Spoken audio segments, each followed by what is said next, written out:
C'est au mois d'octobre, il y a très longtemps, et 97 ans, dans ce qui n'était pas encore l'Union soviétique, mais c'était la Russie des tsars. Un premier coup de feu, c'était le début de la révolution, hein, c'était en octobre, on va fêter ça, et c'était à partir de l'Aurora, c'est un croiseur, que le premier coup de feu, apparaît-il, était tiré. Donc ce bateau était devenu un musée seulement. Voilà, il a failli prendre l'eau, le musée en question, et il a été retapé pour le remettre à la mer. Il y avait beaucoup de touristes qui fréquentaient ce bateau-là, et évidemment, quand il a repris la mer, Alban était là pour dire bonjour à tout le monde. Bonjour Alban.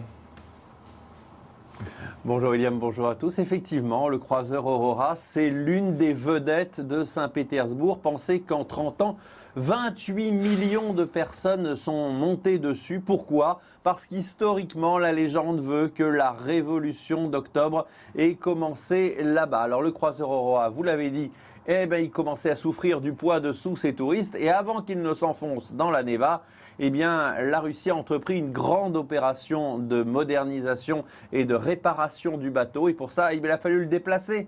Alors, flotte-t-il encore? Je vous propose de voir ce reportage fait avec Irina Golovkova et Volodya Sidorov. Ce n'est pas seulement un bateau, c'est un morceau d'histoire. Le croiseur Aurora remonte la Neva et tout Saint-Pétersbourg se presse sur les quais. Transformé en musée, voilà 30 ans qu'il n'avait pas navigué. Et ce qui surprend les Russes, c'est sa taille, 126 mètres de long. Je ne pensais pas qu'il était aussi grand. Quand il était à quai, il semblait beaucoup plus petit. J'ai pu le prendre en photo pendant la manœuvre. Ça change d'habitude. Construit à la fin du 19e siècle, il servit pendant la guerre russo-japonaise de 1905. Mais c'est en 1917 qu'il fit son entrée dans l'histoire. Avec ce coup de canon, signal du début de l'attaque des bolcheviks sur le palais d'hiver, résidence officielle des tsars, ce que nous appelons en France la révolution d'octobre. Mais tous les historiens en conviennent, le croiseur n'a jamais réellement bombardé le palais.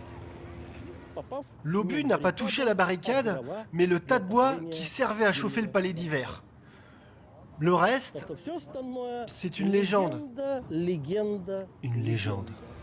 Depuis 1957, par décision de Khrouchtchev, le navire est un musée et 30 millions de personnes l'ont visité. Il part pour quelque temps vers un chantier naval qui se trouve sur les côtes de la Baltique. Un départ émouvant pour toutes les générations de Pétersbourgeois. Les vagues étaient très grandes et le bateau aussi était très grand. Je ne l'ai jamais vu si près. La date officielle de son retour n'est pas encore connue, mais nul doute que ce sera l'occasion pour les Russes d'une nouvelle leçon d'histoire, grandeur nature.